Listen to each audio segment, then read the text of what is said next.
우리는 역사상 가장 중요한 시점을 지나고 있습니다. 하나님께서는 하나님의 일을 하시기 전에 사람을 준비시키셨음을 우리가 알고 있습니다. 하나님 말씀은 마지막 때에 대추수, 대부흥의 때가 있다고 분명히 예언하고 있습니다. 아멘. 하나님의 말씀이 그대로 성취될 것을 믿습니다. 예레미야 눈물은 잠자는 교회와 영혼을 깨우기 위해 노력하고 있습니다.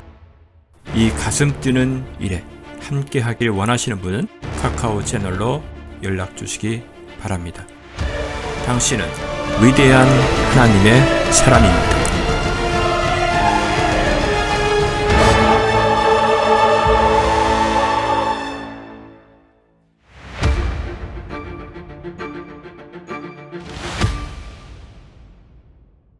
다 같이 로마서 7장 7절에서 8절 말씀 우리 같이 함께 합독하시겠습니다. 다 같이 시작. 그런즉 우리가 무슨 말 하리요? 율법이 죄냐? 결코 그럴 수 없느니라. 율법에 의하지 아니하고는 내가 죄를 알지 못하였으니 곧 율법이 너를 탐내지 말지니라 아니하였더라면 내가 정욕을 알지 못하였으리라. 그러나 죄가 계명을 통하여 기회를 잡아 내 안에서 온갖 세욕을 일으켰느니라. 이는 율법이 없으면 죄는 죽은 것임이라. 아멘. 자, 율법이 우리에게 얼마나 큰 역할을 했는지를 말씀하고 있는 것입니다. 우리가 율법 그러면은 기본적으로 알고 있는 것이 구약에 있는 십계명을 필두로 해서 그 따라오는 많은 법들을 우리는 율법이라 이렇게 이해를 하고 있습니다. 우리가 얕게 율법을 이해할 때는 이렇게 생각을 하게 되거든요. 하나님이 정한 규칙, 원칙, 법칙 이렇게 생각을 하지만 그러나 율법의 역할은 하나님께서 우리에게 주신 이 율법대로 살아라라는 것도 있지만 살면서 이게 그러니까 10계명을 우리가 예를 들어서 보면 10계명에 1계명을 범하니까 2계명, 3계명, 4계명이 연결되어 있다는 걸 배우더라는 거예요. 그러니까 우리가 한 법칙으로 보면 나는 이거는 지켰어. 그러니까 우리 여러분 아시다시피 예수님 앞에 나와서 어떻게 하면 영생을 얻으리까라고 물었던 부자 청년 이야기가 그러잖아요. 난 다 지켰습니다. 라고 이야기합니다. 그런데 안 지켰다는 증명을 하나님께서 예수님은 어떻게 설명을 해주셨냐면 네가 가난한 사람들에게 네 소유를 팔아서 나누어 줘라. 이건 무슨 뜻이냐면 하나님의 계명을 지킨다는 것은 곧 이웃을 사랑한다는 뜻인데 너가 이웃을 사랑할 수 있는 방법이 있는데 네가 많은 재물을 가지고 있으니까 이 재물을 팔아서 가난한 사람에게 나누어 주는 것으로 하나님을 사랑한다는 사랑을 증명해라 라는 이야기거든요. 그렇게 했더니 그걸 근심하고 돌아갔다라는 말은 사실은 하나님 사랑은 이웃 사랑으로 나타나게 되어 있고 이웃 사랑하는 방법은 서로가 다 다를 수 있어요. 그는 부자 청년이기 때문에 그 방법으로 할 수 있는 거거든요. 근데 못했다라는 이야기를 너는 지금 계명을 지킬 수 없었다라고 이렇게 설명을 하고 있는 겁니다. 이런 방식으로. 근데 이제 이 부자 청년은 그저 하나님의 율법을 지킨다는 것은 하나의 율법을 지키는 것, 원칙을 지키는 것, 규칙을 지키는 것 이렇게 생각을 하다 보니까 지금 예수님이 한 말을 알아들을 수가 없었죠. 그래서 근심하고 돌아갔니라 이런 말씀을 하고 있는데 원래 율법이 하고자 하는 역할은 어떤 규칙을 지키라는 것이 아니라 뭔가를 하나님의 말씀을 따라 살려고 하면 할수록 안 되더라는 걸 배우게 하기 위해서 준 게 율법이라는 거예요. 그러니까 안 되게 만드는 게 뭐냐 이거죠. 오늘 그걸 이제 답을 딱 끄집어내 가장 깊은 핵심을 끄집어내는 게 탐심이라는 딱 탐심 하나를 끄집어냄으로 인해서 이 탐심 때문에 10계명을 지키지 못하게 되고 성경에 있는 수많은 율법에 대해서 우리가 어긋날 수밖에 없지 않느냐. 왜? 탐심이 있는 한. 그러면 이렇게 역설적으로 이런 표현이 되는 거죠. 탐심이 해결되면 다 해결되고 탐심이 있으면 아무것도 해결할 수 없다. 이렇게 결론이 나온 것입니다. 왜요? 죄의 생산지는 탐심이니까 라고 이제 우리 예수님은 그렇게 지적을 하고 있는 것입니다. 그래서 오늘은 뭐 짧게라도 우리가 이 탐심은 신앙의 그러니까 믿음을 멈추게 하거나 후퇴하게 합니다라는 제목을 가지고 여러분들과 함께 나눠보도록 하겠습니다. 그렇죠? 주제 다시 한번 주제만 외우고 가셔도 돼요. 뭐라고요? 탐심은 우리 믿음을 성장을 멈추게 하거나 후퇴하게 하다. 그러니까 딱 세 개만 외우면 돼요. 탐심은 멈춤, 후퇴 이렇게 하는 거죠. 그러니까 탐심이 우리 속에 작동하는 한 신앙은 무조건 멈춰지든지 아니면은 우리는 제자리 걸음을 하고 있다고 생각하는데 아니요, 후퇴하고 있는 거예요. 신앙은 흐르는 물에 우리 몸을 의탁한 것과 같아서 믿음은 멈추면 후진하는 것이지 멈춤은 없어요. 가든지 뒤로 빠지든지 이렇게 되는 것이지 우리는 한동안 내가 어떤 시점에서 내 신앙이 멈춰 있다라고 그렇게 생각을 하는데 멈춤은 무조건 후퇴입니다. 아시겠어요? 신앙은 움직이는 겁니다. 그래서 멈춘 상태라는 없는 겁니다. 자, 근데 우리가 왜 자꾸 신앙이 후퇴하거나 신앙의 성숙이 멈춰지느냐?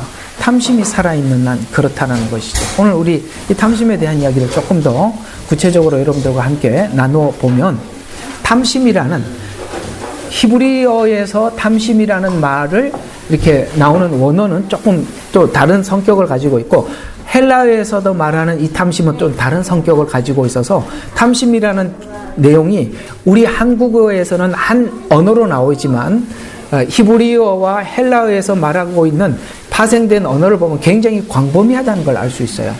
그래서 이 원래 헬라어에서 말하는 탐심이라는 말은 더 많이 가지려는 욕망 이런 뜻이 되는 거예요. 그래서 이것을 우리는 이제 탐욕이나 탐심으로 이렇게 번역을 했어요. 더 많다, 더 가지다라는 뜻이에요. 더 많다, 더 가지다. 자, 우리 예수님 만났을 때 우리 모두 다 하나님 앞에 이런 마음 가졌을 거예요. 하나님, 예수님 한 분이면 충분하고 우리는 더 이상 필요한 게 없어요. 이렇게 생각을 했지요. 근데 어느 날 우리가 그것으로 충분하다고 생각을 했는데 어느 날 보니까 자꾸 우리가 뭔가 하나님 앞에 요구사항이 그러니까 예수님 구원자, 예수님이 나를 구원하셨다는 것으로 우리는 충분하고 더 이상 필요하지 않다라고 생각을 했지만 이제는 뭔가 우리가 자꾸 이렇게 우리 마음속에 탐심이 해결되지 않는 상태다 보니까 하나님 앞에 더 많이 요구하게 되고 더 많이 갖기를 원하고 그래서 처음에는 예수님 구원자 예수님으로 만족했다가 이제는 시선이 자꾸 다른 데로 더 많은 또 다른 요구 이렇게 가다가 이제는 이 구원은 어디 가버리고 다른 거 하고 하나님 앞에 지금 실갱이를 하고 있는 거 아니에요. 그래서 이게 그 실갱이 하고 있는 내 속에 있는 정체가 뭐냐? 오늘 율법이 우리에게 딱 드러나게 해주는 것이 탐심이다. 이렇게 우리에게 지적을 해주고 있는 것입니다. 이 탐심의 훈련은 참 길고 지루하거든요. 그러니까 이게 어디쯤 가야 끝이 나느냐. 이 끝이 난 이야기를 바울이 이렇게 이야기하고 있습니다. 난 탐심에서부터 자유로웠다. 해결되었다. 그게 빌립보서 4장입니다. 빌립보서 4장 10절에서 13절에 보면 내가 탐심으로부터 벗어났고 자유를 얻었다. 이런 표현을 여기 4장 10절에서 13절에 이렇게 표현하고 있습니다. 자, 내가 몇 절부터? 10절부터. 그러나 내가 주 안에서 크게 기뻐하노니 이는 이제 너희가 나를 생각하던 것이 마침내 다시 살아났습니다. 너희가 비록 생각은 하였으나 너희에게 기회가 부족하였도다. 내가 궁핍함으로 말하는 것이 아니니 이는 내가 어떤 처지에도 스스로 만족하는 법 그게 탐심이 끝난 상태인데 만족하는 법을 뭐 했다고요? 배웠다. 그러니까 하나님 우리 예수를 믿자마자 탐심이 떠나간 게 아니라 긴 시간 이 탐심을 해결하는 법을 배워온 거예요. 이게 배우는 게 긴 시간이 걸려요. 그래서 만족하는 법을 배웠는데 그 만족하는 법을 배운 상태가 어떤 상태냐면 비천에 처할 줄 알고 풍부에 처할 줄 아는 거. 그러니까 외부 환경에 내 마음이 전혀 움직이지 않는다는 거죠. 만약에 탐심이 살아있다면 넉넉하면 우리가 변질될 거고 그렇죠? 궁핍에 처하면 하나님을 원망할 텐데 내가 분부에 처하나 빈궁에 처하나 하나님 앞에 아무렇지도 않더라는 거예요. 이게 바로 탐심을 넘어선 상태라고 말씀을 하고 있고요. 그 다음에 모든 처지와 모든 일에 있어서 배부름과 배고픔과 풍부함과 궁핍함을 다 배웠노라. 이 배웠다라는 말을 계속 강조하고 있다는 것을 아셔야 되는 것입니다. 우리가 나는 하나님 앞에 사심 없어. 나 욕심 없어.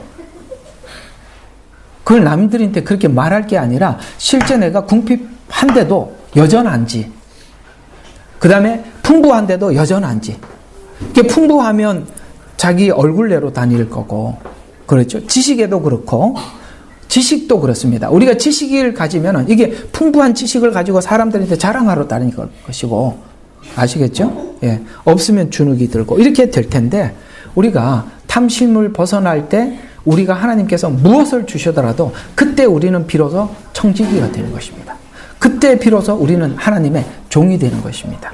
만약에 이것이 종이라는 인식을 하지 못하는 사람이 하나님께서 무언가를 주게 되면 풍부하거나 그 다음에 없게 되면 이 우리 속에 있는 다른 마음이 작동을 하는 바람에 그것이 자연스럽게 변질될 수밖에 없다는 것이죠. 그래서 이렇게 그 다음 절에 이렇게 얘기합니다. 이 상태가 최상의 상태인데요. 13절에 내게 능력 주시는 그리스도를 통하여 내가 모든 것을 할 수 있느니라. 그러니까 주님만 이렇게 돼버린 거예요. 어떤 환경 의미 없어. 주님만 있으면 풍부해도 괜찮아. 그러니까 우리가 이렇게 생각하면 돼요. 우리 마음에 많이 걱정하실 거예요. 하나님, 좀 어려워서 로또는 샀는데 당첨되면 좋겠는데 또 한편으로 당첨되면 어쩌죠? 이런 생각도 들지 않으세요? 아니요. 아니요. 아니요. 와, 우리 여기 믿음이 나보다 다 좋네. 저는 그렇게 생각을 하다 보니까 사실 그런 생각도 들더라고요. 야, 처음에는 막 이걸 하면은 이렇게 해야지 하면서 이제 이렇게 다른 생각이 쓱 들어오는 걸 보면서 이게 혹시나 이게 그렇게 된다면, 이렇게 되었다면 이것이 다 좋은 것이 아니라 이게 나한테 해를 끼칠 수도 있는 충분히 있겠구나. 왜? 풍부에 처할 줄도 알고라는 말은 풍부하면 우리가 이 신앙이 그대로 하나님 앞에 가는 게 아니라 우리 마음이 얼마든지 변질될 수가 있다는 것이죠.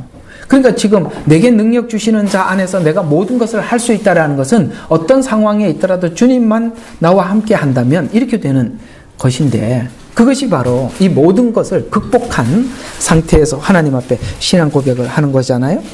그래서 그 다음 절, 할 수 있는 일, 여기까지예요. 그래서 이게 바로 우리가 탐심을 극복한 사람들이 하는 신앙 고백인데, 만약에 여러분들이 오늘 여기 있는 이 빌립보서 4장 10절과 13절에 있는 이 고백과 같이 실제 내 마음도 동일하다면 여러분들은 그걸 넘어선 사람이고, 내가 부하면 내 마음이 변할 텐데 어쩌지?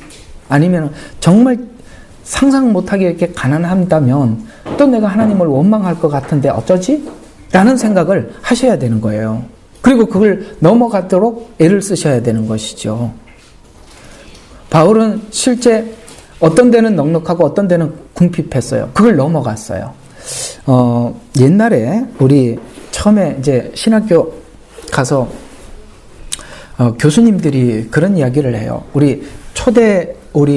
처음에 우리 한국 목사님들은 예수를 믿으면 죽을 준비를 했었어야 돼서요. 그 일제 치하 때 그랬고, 그 다음에 공산 치하에서 그랬습니다. 그래서 내가 목회를 하겠다라고 하면은 이 순교할 각오를 했어요. 근데 그 다음 세대 목사님들은 조금 달랐어요.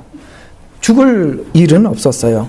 그 다음 세대 목사님들은 목회를 하면 굶을 각오를 했었어요. 내가 애들 공부도 못 시키고 내가 굶어야 한다. 내가 그래도 가겠는가? 자기에게 물어보고 오케이 하면 신학교를 갔었어요. 근데 지금은 그런 상황은 아니죠. 지금 죽을 준비. 근데 내가 오늘 김성욱 대표인가? 아시죠? 제 친구예요. 우리 성현이 이제 친구라 그러더라. 그분이 오늘 그 한 5분짜리 영상을 올렸는데 이런 이야기를 합니다. 이 지구상에 있는 그리스도인들이 4분의 1이 박해를 받고 있대요. 근데 지금 제 설교를 편안하게 들을 수 있는 분들은 박해를 받지 않는 분들이 있고, 그러니까 우리가 지금 여기 전 세계 그리스도인들 중에서 우리는 10분의 6에 속하는 사람들이에요. 얼마나 많이 박해를 받는지. 10분의 4요. 엄청나게 많은, 열에 4명이 박해를 받고 있는 거예요. 이 박해가 지금 심각한 곳이 있는가 하면, 이제는 이제 이렇게 자유세계, 이렇게 마음껏, 잠깐만요. 이게, 이 집이 이게 와이파이가 조금 약해서 조금 말만 언성이 높아가면 이렇게 멈춰집니다. 예, 지금은 괜찮을지요? 자, 그래서 우리는 실상 어떤 곳에 살고 있냐면은 이렇게 자유스러운 곳에 살고 있지만 이 자유스러운 국가에 살아가고 있는 우리들에게도 찾아오는 어려움이 뭐냐면, 우리에게 찾아오는 어려움이 뭐냐면 간접적인 박해가 들어오기 시작했다는 거예요.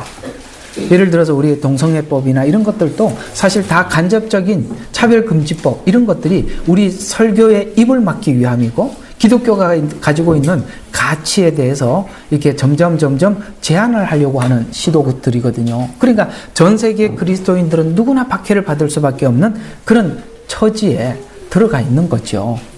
그러나 하나님 오늘 여기 이제 우리에게 말씀하고 있는 것은, 우리가 오늘 빌립보서 4장 10절과 13절에 말씀하신 것처럼 우리는 처하는 어떤 상황에도 처할 줄 아는 그런 훈련을 하셔야 돼요. 내가 넓은 집에 살다가 단칸방에 하나님이 어쩔 수 없이 살게 하신다면 거기에 적응할 수 있도록 준비를 하시고 내 마음에 다짐을 하셔야 되는 거예요. 이제는 정말 그걸 하셔야 돼요. 아니면 하나님께서 어느 날 우리에게 넉넉하게 이렇게 상황을 펴줄 수도 있어요. 그것 때문에 우리 마음이 하나님 앞에 변질되지 않도록 항상 자기에게 자문자답을 하고 적응하는 훈련을 하고 이 일을 계속 해야 되는 것이죠. 그걸 하려면 우리 속에 있는 탐심을 없애야 돼요. 욕심을 없애야 되고, 그 다음에 정욕을 해결해야 되는 거예요. 그래서 이 탐심에 대해서 이렇게 이야기하고 있습니다. 골로새서 3장 5절에 보면, 그러므로 땅에 있는 지체를 죽이라. 이게 탐심이 어디서 나오느냐면 지체, 우리 속에서 나오는 정욕과 욕심에서 나온 거거든요. 그래서 음란과 부정과 사욕과 악한 정욕과 탐심이니 탐심은 우상숭배니라. 여러분, 이스라엘 백성들이 끝까지 하나님을 섬기지 못했었어요. 그 이유는 우상숭배인데, 우상숭배의 원인이 뭐라고 이야기하고 있다고요? 탐심이다. 하나님 앞에 자꾸. 그래서 성경은 이스라엘 백성들이 나는 나에게 얼굴을 구하지 않고 내 손에 든 걸 자꾸 구한다는 거예요. 하나님, 손에 든 거 좀 주세요. 다 창조하셨잖아요. 우주 만물 다 당신 거 아닙니까? 하나님이 주면 못 줄 게 없는데 나는 왜 안 주는 거예요? 이렇게 하는 바람에 이스라엘 백성들은 하나님 앞에 이런 이야기를까지 들었어요. 너희가 나에게 예배 드린 적이 있느냐?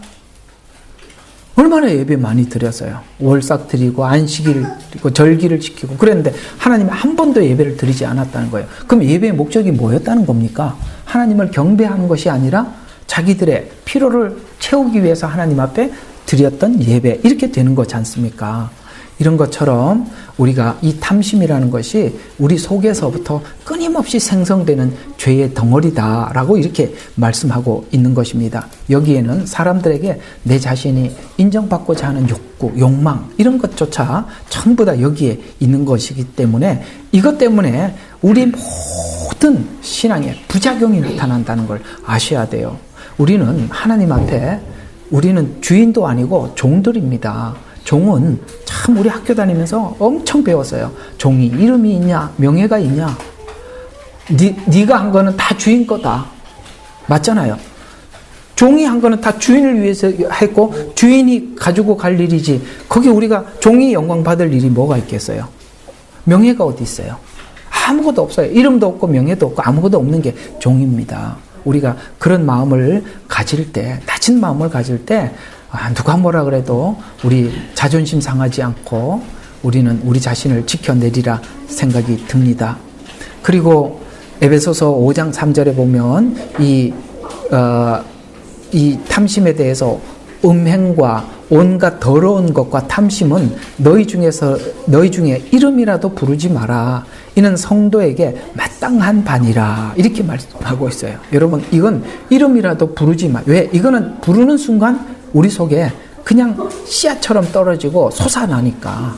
그러니까 이름도 부르지 마라. 이렇게 말씀하고 있습니다. 또 히브리 원어에 보면 이 탐심을 원하다, 갈망하다. 이상하게 이 욕심을 가지면 계속 목말라요. 그렇죠. 그래서 잠언서에 보면은 우리 탐심과 욕심은 바다와 같다. 바다는 이 땅에 있는 모든 물을 다 끌어모았는데도 부족해 보여. 그래서 성경에 보면은 거머리같이 다고 하는 달라는 얘기밖에 못하는 거예요. 전부 다 이것 주세요, 저것 주세요. 이렇게밖에 못하더라라고 성경은 우리에게 말씀하고 있습니다. 자, 그러면 오늘 성경에 나와 있는 이 탐심으로 인해서 멸망하게 된, 탐심으로 인해서 얻어지게 된 우리 신앙의 마이너스가 어떤 것들이 있나 한 3가지만 여러분들에게 말씀을 드리고 오늘 이야기를 좀 짧게 마치도록 하겠습니다. 자, 첫 번째, 우리가 우리 속에 있는 이 탐심을 신앙에 적용을 한다면, 우리가 탐심을 가진 대로 하나님 앞에 구하기 시작한다면 어떤 일이 생기느냐라는 부분에 대해서 여러분 성경이 여호수아서 7장에 보면 이 아간의 범죄가 탐심 때문이다라고 성경은 그렇게 말씀하고 있죠. 여러분, 우리가 우리 마음속에 욕심이 있고 탐심을 가지고 하나님 앞에 하나님을 섬기고 주님을 따라가기 시작하면 우리는 영적 전쟁에서 100% 패배합니다. 여러분, 이 아간의 범죄 때문에 이스라엘 전체가 이 전쟁에서 패배한 거 아시죠? 그래요. 우리가 탐심을 가지고 있는 한 여러분들은 영적 전쟁에서 계속 실패하는 거예요. 계속 패배하는 거예요. 그러니 여러분, 우리 속에 이 탐심이 그토록 무섭다는 걸 아셔야 되는 것입니다. 그래서 결국에는 우리가 다른 사람들이 인정받고 싶어하는 욕구가 있으면 그 인정받고 싶은 욕구 때문에 영적 전쟁에서 반드시 지더라는 거예요. 우리에게는 약점들이 있단 말이에요. 아시겠어요? 자, 두 번째, 이 탐심이 어떤 일을 하게 되었느냐. 다니엘서 4장 30절과 32절 조용히 좀 해주시면 고맙겠습니다. 자, 다니엘서 4장 30절과 32절에 보면 자신의 부와 권력과 부를 자랑하고 하나님을 경외하지 않음이 자연스럽게 교만과 탐심 때문이라고 성경은 이야기를 하는데, 그 이야기가 누구 이야기냐면 느부갓네살 왕 이야기예요. 느부갓네살 왕. 그래서 느부갓네살 왕이 정말 황금과 같은, 지금으로 표현하자면, 그 당시로 표현하자면 최고의 미래를 꿈꾸는 나라를, 그리고 최상의 나라를 만들었어요. 그걸 느부갓네살 왕이 그런 나라를 꿈꿔왔고 그런 나라를 만들었어요. 그래서 하나님께서 아니다, 네 시대가 끝나고 금의 시대가 끝나고 은혜 시대가 도래할 것이다. 그 다음에 철의 시대가 올 거고 노새 시대가 올 거고 철의 시대가 올 것이다. 이렇게 하나님께서 시대를 끊을 거를 말했잖아요. 그러니까 이 교만한 느부갓네살 왕이 무슨 소리 하느냐, 내가 꿈꿔왔던 나라는 완벽한 나라다. 그래서 앞으로 금나라, 은나라 필요 없어. 다 전부 다 금나라. 그래서 금신상을 세운 거예요. 그게 교만이라는 거예요. 그래서 근데 그런 탐심과 욕망과 미래에 대한 욕망, 자기 자신에 대해서 되게 똑똑한 사람들의 약점이면 폐쇄증이 있어요. 이게 무슨 뜻이냐면 자기가 똑똑하기 때문에 자기 판단이 정확하다고만 생각하는 거예요. 그게 바로 폐쇄증이에요. 남의 말 절대 듣지 않습니다. 이 느부갓네살 왕 같은 사람이 그런 유형의 사람이에요. 자기가 자기에 대해서 너무 완벽하게 믿고 있는 거예요. 그런데 그걸 하나님은 뭐라고 이야기했냐면 교만이라 이렇게 표현하고 있습니다. 그런데 보세요. 이렇게 되면 어떤 인생을 살게 되는지를 하나님께서 7년이나 짐승처럼 살게 만드셨어요. 그래서 우리가 탐심을 가지게 되면 우리는 마치 하나님을 믿는 믿음을 가진 사람이라고 보지만 하나님이 볼 때는 짐승 같은 마음을 가지고 있는 거예요. 그래서 그 7년을 사람의 마음을 잃게 만들고 하나님께서는 짐승처럼 헤매며 그렇게 살게 하였더라라고 말씀하고 있습니다. 시편에 보면 사람은 존귀하다고 왜 존귀합니까? 하나님의 형상으로 지음을 받았기 때문에 존귀합니다. 그러나 장구하지 못하니, 이 말은 우리가 영생을 잃어버리고 예수를 믿고 하나님을 알지 못하니 멸망할 짐승과 같도다. 여러분 이걸 아셔야 돼요. 우리 하나님을 알지 못하는 사람들이 살아가는 삶의 목적과 방향이나 짐승이 살아가려고 하는 목적과 방향이 똑같다는 거예요. 짐승들은 본능적으로 먹고 살기 위해서 살잖아요. 여러분 우리가 하나님을 모르면 짐승이 살아가는 삶의 방식이나 목적이나 우리나 다를 바가 하나도 없다니까요. 오늘 여기 하나님께서는 이 탐심을 내려놓지 못하고 욕심을 내려놓지 못하는 이 느부갓네살 왕에게 그것이 무엇인지를 사람의 마음을 다 잃어버리게 만들고, 이상하죠. 욕심이 가지고 교만하면 사람의 마음이 없어요. 그 사람 속에. 그렇지 않아요? 불쌍히 여기는 마음, 긍휼히 여기는 마음, 어려운 사람들을 바라보면서 함께 공감하는 마음, 이게 없어진다니까요. 그래서 7년을 그렇게 짐승처럼 살게 내버려 두더라라고 하나님은 말씀하고 있습니다. 또 탐심은 우리로 하여금 끊임없이 내 자신을 변명하는 거짓말을 만들어요. 그 사도행전 5장에 보면 아나니아 삽비라 이야기가 나와요. 그거 다 탐심을, 지금 쭉 이야기한 것이 탐심으로 인해서 생긴 문제들을 제가 이 셋을 아간, 그 다음에 느부갓네살 왕, 그 다음에 아나니아 삽비라 이야기를 하는 거거든요. 이 아나니아 삽비라도 그렇습니다. 탐심은 대중에게 인정받고 싶어 하는 마음도 탐심이라고 이야기하는 거예요. 그래서 소유를 팔아서 사도들의 발 앞에 둔 것은 다른 사람이 그렇게 하니까 나도 인정받고 싶은 거예요. 그래서 그렇게 한 거예요. 이 탐심은 사실 우리 속에 이런 남들에게 인정받고 싶어 하는 이 마음은 끊임없이 거짓말을 하게 만들고, 실제는 자기 실체를 감춰놓고, 아시겠어요? 실체를 감춰놓고 하나님 앞에 뭔가를 하더라도 그건 가식이라 이 말이에요. 그래서 타인에게 인정받고 싶어하는 욕구는 우리 신앙을 죽이는 겁니다. 그래서 아나니아도 죽었고 삽비라도 죽은 거예요. 그래서 하나님은 아간도 죽여버렸고, 아시겠어요? 느부갓네살 왕은 뭐 했어요? 짐승처럼 살게 하고, 아나니아 삽비라는 하나님 그 자리에서 데리고 갔습니다. 이만큼 탐심이 무섭다는 거예요. 그걸 대충 보지 말라는 거죠. 자, 그러면 우리 마지막 누가복음 17장 7절과 10절에 있는 이 말씀으로 오늘 이야기들을 정리 한번 해보겠습니다. 우리는 하나님 앞에 구원받은 이후에 하나님 앞에 이런 사람이 됐다는 걸 우리가 예수 믿고 난 이후에 도착한 현장이 여기라는 걸 알고 삽시다. 누가복음 17장 7절에서 10절입니다. 다 같이 시작. 그러므로 너희 중에 그와 명령한 일을 하고 나서는 우리는 무익한 종들이라. 7절부터 죄송합니다. 시작.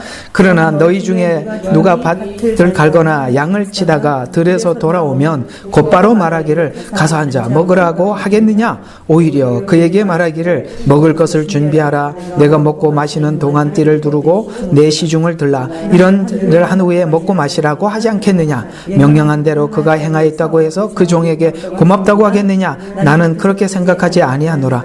그러므로 너희도 그와 같이 너희에게 명령한 모든 일을 하고 나서는 우리는 무익한 종들이라 우리가 해야 할 일을 하였을 뿐이라고 말하리라고 하시더라. 아멘. 야, 이게 우리가 하나님 앞에 구원받고 난 이후에 도착한 지점이죠. 그러니까 한번 생각해봐요. 우리는 밭에 가서 일하고 왔어요. 예를 들어서 여러분들이 하루 종일 회사에서 일하고 돌아왔어요. 근데 집에 이제 성경대로 표현하자면 우리는 이제 종이야. 근데 와서 종은 이제 가만히 앉아서 배가 고프고 밥도 안 해놓고 있단 말이에요. 주인이. 그러면 회사 갔다 와서 밥 다 해갖고 밥 차려놓고 그래도 고맙다 말도 안 해. 주인이. 근데 먹어. 그런데 끝에 가서 그 종이 하면 얼마나 기분 나빠, 그죠? 일하고 왔으면 밥은 해놔야 될 거 아니에요. 밥도 안 해놓고 팔짱 끼고 앉아서 주인이 기다리고 있어요. 밥 다 해가 먹고 나는데 고맙다 말도 안 해. 그런데 그래 잘했다 고맙다 이렇게 하면 아닙니다.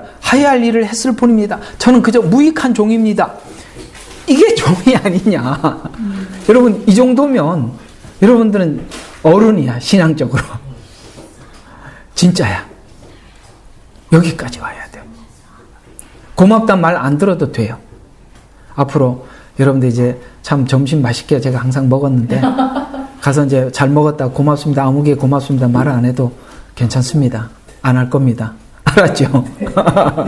그 하고 난 뒤에 이렇게 그저 여러분들이 이렇게 항상 마음에 그렇게 생각하면 돼. 저는 무익한 종입니다. 그저 해야 할 일을 했을 뿐입니다.